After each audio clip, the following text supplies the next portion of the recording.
안녕하세요. 오늘은 중요한 발표에 대해 말씀드리겠습니다. 이번 발표는 글로벌 크립토 옵션 시장의 경쟁 구도를 바꿀 수 있습니다. 블리시는 뉴욕 증권거래소에 상장된 디지털 자산 플랫폼입니다. 이 플랫폼이 새롭게 크립토 옵션 거래 개시를 확정했습니다. 오는 10월 8일에 시작됩니다. 이번 발표 시점은 매우 전략적입니다. 하루 전 블리시는 미국에서 크립토 현물 거래를 시작했습니다. 뉴욕 규제 당국으로부터 비트 라이선스를 획득한 직후였습니다. 이 48시간 동안 이어진 두 가지 중대 발표는 우연이 아닙니다. 이는 치밀한 확장 전략의 실행이었습니다. 지금 우리는 드물게 찾아오는 모멘텀을 보고 있습니다. 한 플랫폼이 완전한 생태계를 구축하는 순간입니다. 현물부터 복잡한 파생 상품까지 매우 짧은 시간에 완성했습니다. 이 상황을 더욱 흥미롭게 만드는 것은 바로 그 배경입니다. 대형 기관들은 이제 디지털 자산을 고위험 투기 대상으로 보지 않습니다. 오히려 정식 자산 등급으로 인식하고 있습니다. 세련된 리스크 관리 수단을 갖춘 자산으로 보고 있습니다. 이번 조치가 왜 중요한지 좀 더 깊이 살펴보겠습니다. 그리고 앞으로 크립토 파생 상품 생태계를 어떻게 형성할지 알아보겠습니다. 블리시가 출시한 옵션 상품을 이야기할 때 그 기술적 세부 사항은 기관 시장의 수요를 깊이 이해하고 있음을 보여줍니다. 이번 비트 옵션은 마진과 결제를 USDC로 진행합니다.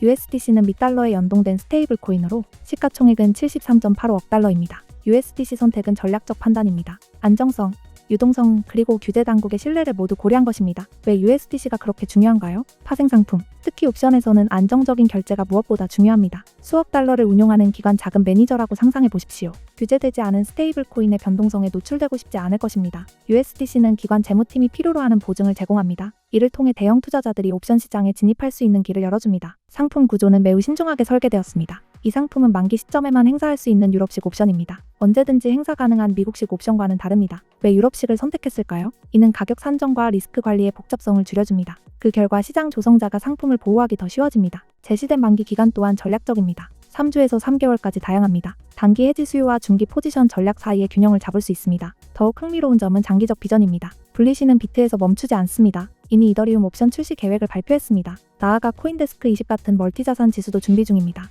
이는 종합적인 옵션 생태계를 구축하려는 야심을 보여줍니다. 멀티자산 지수는 특히 매력적입니다. 하나의 상품으로 분산된 익스포저를 제공하기 때문입니다. 이는 펀드 매니저들이 강하게 원하는 요소입니다. 특정 자산에 과도하게 집중되지 않고 크립토에 노출되길 원하기 때문입니다. 막을 수 없는 기관 자금의 물결, 블리시의 조치가 얼마나 중요한지 이해하려면 우리는 근본적인 변화를 살펴봐야 합니다. 현재 전체 크립토 시장에서 일어나고 있는 변화입니다. 이제 더 이상 개인 투자자가 지배하는 산업이 아닙니다. 최신 데이터에 따르면 기관이 현재 약 25%를 보유하고 있습니다. 거래소에서 거래되는 비트 상품의 지분입니다. 더 놀라운 점은 이와의 설문조사에 따르면 기관 기업의 85%가 이미 디지털 자산에 투자했습니다. 또는 2025년에 투자할 계획입니다. 이 85%라는 수치는 더 이상 소수가 아닙니다. 이제는 새로운 합의입니다. 그렇다면 기관 채택의 쓰나미를 일으킨 원인은 무엇일까요? 그 답은 명확해진 규제와 성숙해진 시장 인프라에 있습니다. 2024년은 중요한 전환점이 되었습니다. 미국에서 비트 현물 ETF가 승인되었기 때문입니다. 하지만 자주 간과되는 점은 ETF는 단순한 입구일 뿐이라는 사실입니다. 리스크 관리를 위해 더 정교한 도구가 필요하다는 점을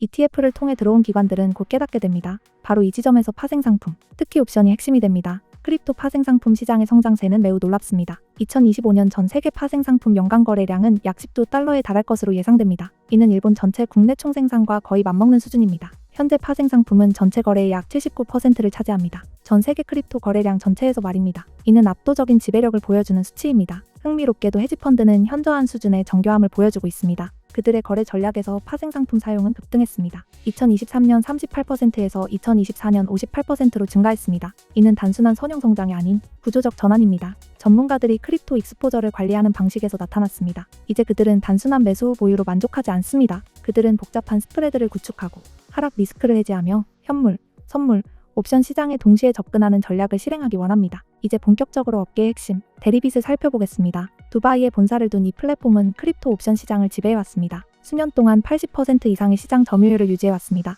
미결제 약정 명목 가치는 500억 달러를 넘고 작년에는 1.2조 달러 이상의 거래를 처리했습니다. 데리빗은 매우 강력한 기존 강자입니다. 그렇다면 블리시가 경쟁할 수 있다고 생각한 이유는 무엇일까요? 그 답은 깊은 이해에 있습니다. 기관이 실제로 원하는 것이 무엇인지에 대한 이해입니다. 바로 이 지점에서 데리빗의 약점이 드러나기 시작합니다. 데리빗은 다른 시대에 설계되었습니다. 당시 크립토 옵션 시장은 고급 개인 투자자와 자체 트레이더가 지배했습니다. 그들의 마진 시스템은 이러한 철학을 반영합니다. 각 포지션의 마진은 따로 계산되고 합산하여 총 마진 요구액을 산출합니다. 이는 단순하고 직관적이지만 효율적이지 않습니다. 복잡한 다단계 전략을 운영하는 기관에게는 비효율적입니다. 여기서 블리시의 통합 마진 시스템이 판도를 바꿉니다. 시장 조성자라고 상상해 보십시오. 현물, 선물, 옵션에서 동시에 델타 중립 전략을 운영하고 있습니다. 데리빗에서는 각 부분마다 별도의 마진이 필요합니다. 비록 포트폴리오 위험은 서로 상쇄되고 있어도 말입니다. 결국 불필요하게 자본을 묶어두게 됩니다. 하지만 분리시의 통합 마진 시스템에서는 모든 포지션이 하나의 포트폴리오로 평가됩니다. 시스템은 실시간으로 위험 상쇄를 계산합니다. 순수한 위험에 대해서만 마진을 요구합니다. 자본 효율성은 두세 배까지 향상될 수 있습니다. 특정 전략에서는 그 이상도 가능합니다.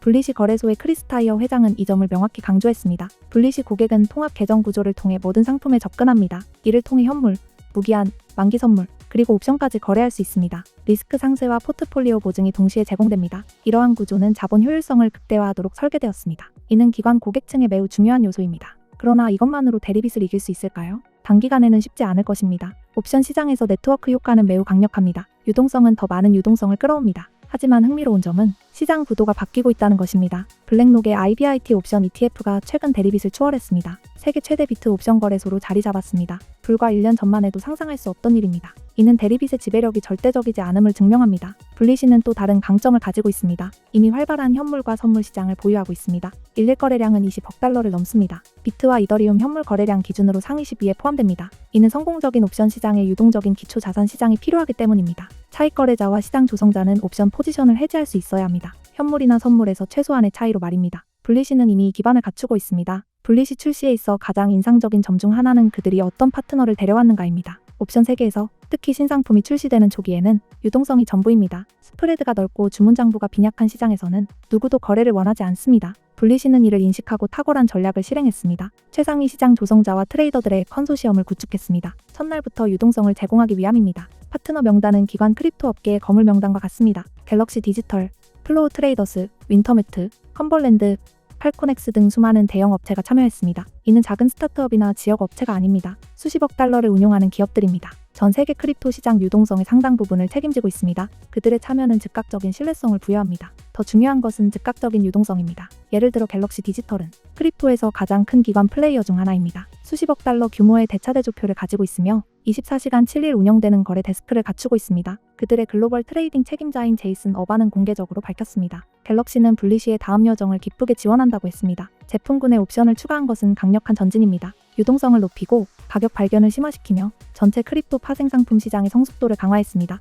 또 다른 참여자인 플로우 트레이더스는 세계 최대의 시장 조성자 중 하나입니다. 상장 파생 상품에 대한 깊은 전문성을 보유하고 있습니다. 그들은 전 세계 60개 이상의 거래소에서 활동하며 수천 개의 상품의 유동성을 제공합니다. 플로우 트레이더스 같은 기업이 새 플랫폼에서 시장을 조성하겠다고 약속한다는 것은 이 플랫폼이 진지하며 주목할 가치가 있다는 강력한 신호입니다. 이 컨소시엄을 더 흥미롭게 만드는 것은 그들의 다양성입니다. 윈터뮤트와 플로우 트레이더스 같은 순수 시장 조성자가 있고 자체 트레이딩 회사도 있으며 멀티 전략 펀드와 기술 제공자도 있습니다. 이는 완전한 생태계이며 단순한 기업 집합체가 아닙니다. 각자는 다른 전문성을 가져왔지만 함께 강력한 네트워크 효과를 만들어냅니다. 아직 비교적 젊고 자주 스캔들에 시달리는 산업에서 신뢰는 가장 소중한 자산입니다. 탄탄한 실적이 없는 플랫폼이나 포괄적인 규제 준수가 없다면 기관들은 상당한 자본을 투입하지 않습니다. 이 지점에서 분리시는 뚜렷한 강점을 갖습니다. 2021년 11월 출시 이후 분리시는 누적 거래량에서 1.5조 달러 이상을 처리했습니다. 올해만 해도 하루 평균 20억 달러 이상의 거래를 실행했습니다. 그리고 비트와 이더리움 현물 거래량 기준으로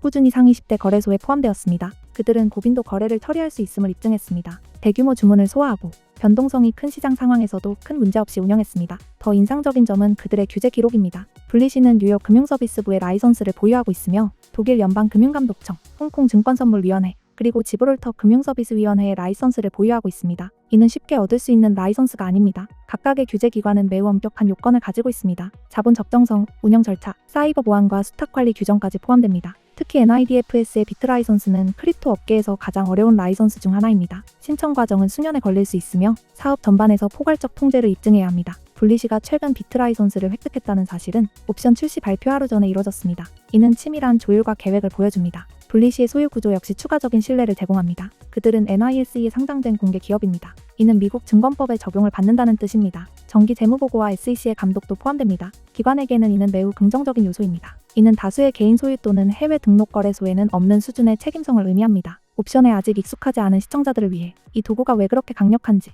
그리고 왜 기관들이 그렇게 접근을 원했는지 중요한 얘기를 잠시 해보겠습니다. 규제되고 유동성 있는 크립토 옵션 시장에 대해서입니다. 옵션은 파생상품 계약으로 보유자에게 권리를 주지만 의무는 부여하지 않습니다. 일정 기간 안에서 사전에 정해진 가격으로 기초 자산을 매수하거나 매도할 수 있는 것을 말입니다. 기본적으로 옵션에는 콜과 풋 두 가지 유형이 있습니다. 콜 옵션은 자산을 살 권리를 부여합니다. 이는 기본적으로 상승에 대한 베팅입니다. 풋옵션은 자산을 팔 권리를 줍니다. 이는 가격 하락에 대한 보호수단입니다. 비트를 보유하고 있고 조정 가능성이 걱정된다면 풋옵션을 보험처럼 매수할 수 있습니다. 하지만 이것은 표면적인 부분에 불과합니다. 옵션의 진정한 힘은 트레이더들이 말하는 3차원 거래에 있습니다. 현물이나 선물에서는 단순히 가격 방향에만 베팅합니다. 하지만 옵션에서는 가격 방향뿐 아니라 가격 변동폭과 변동성, 그리고 시간의 소멸에도 베팅할 수 있습니다. 이는 전략의 우주를 열어줍니다. 다른 도구로는 불가능한 전략들입니다. 기관들에게는 현물, 선물, 옵션을 결합할 수 있는 능력이 무한한 가능성을 만들어냅니다. 예를 들어 합성 포지션을 만들 수 있습니다. 예컨대 옵션을 활용한 합성 롱 포지션은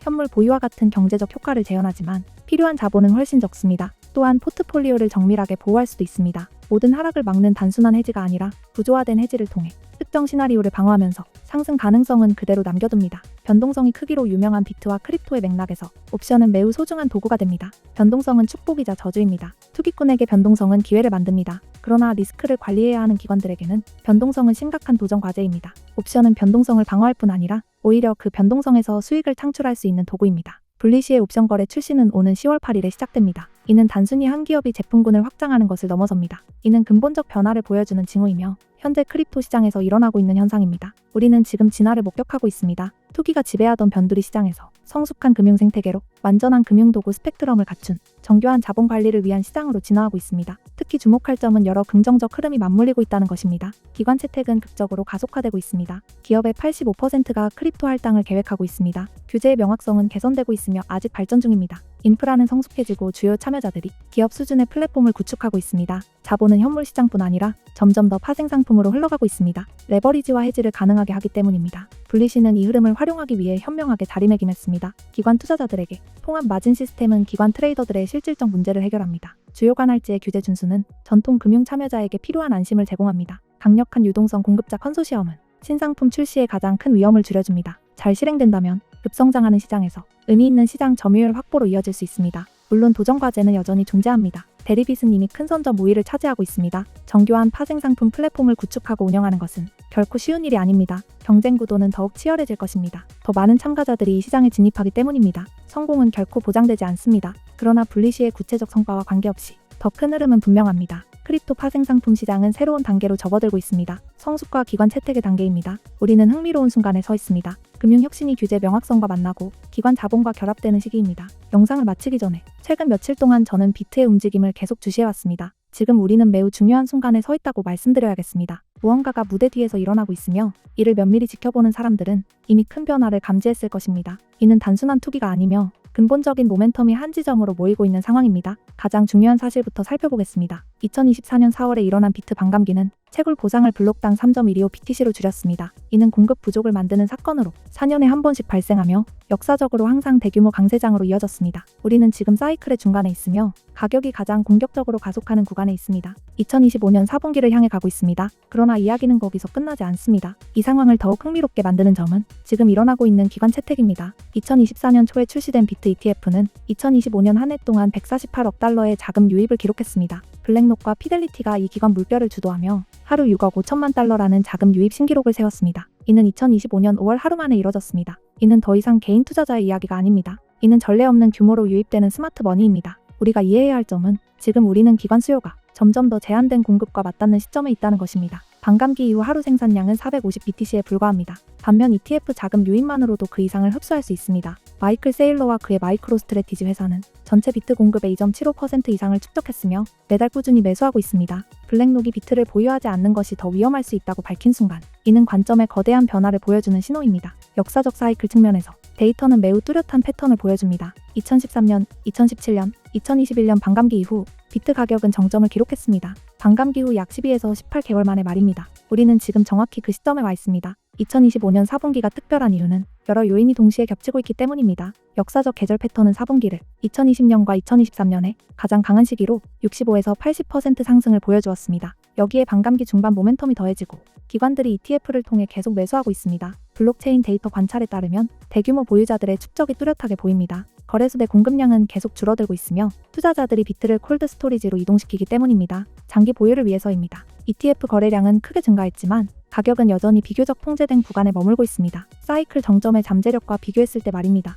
이는 대규모 급등 이전의 전형적 패턴입니다. 스마트 머니는 공식 발표나 주요 언론 보도를 기다리지 않습니다. 그들은 개인 투자자가 깨닫기 전에 이미 자리 잡습니다. 일부 애널리스트들은 가격 목표를 반감기 이후 모멘텀이 4분기 강세 사이클과 맞물린다면 15만에서 20만 달러로 전망합니다. 그리고 ETF 자금 유입 가속화와 함께라면 보수적인 전망으로도 현재 수준에서 상승 잠재력은 상당합니다. 이는 제가 지어낸 수치가 아니라 과거 반감기 사이클의 역사적 분석과 이미 뚜렷하게 나타난 기관 수요에 근거한 것입니다. 위험한 점은 여러분이 주요 언론이 보도를 시작할 때까지 기다린다면 비트가 새로운 최고가를 돌파했다거나 비트가 20만 달러에 도달했다라는 소식을 기다린다면 그때쯤이면 가격은 이미 크게 움직였을 가능성이 높습니다. 흔히 나타나는 패턴은 정점 모멘텀 몇 주 전부터 가격이 크게 오르기 시작하고 이어서 개인 투자자의 FOM으로 급등이 발생하며 이후 조정과 높은 변동성이 뒤따릅니다. 저는 모든 사람이 시간을 가질 수는 없다는 것, 혹은 시장 움직임을 항상 추적할 능력을 갖추고 있지 않다는 것을 압니다. 또한 진입과 청산의 적절한 시점을 알기 어렵다는 점도 있습니다. 그래서 저는 세부 일정과 주목해야 할 핵심 레벨,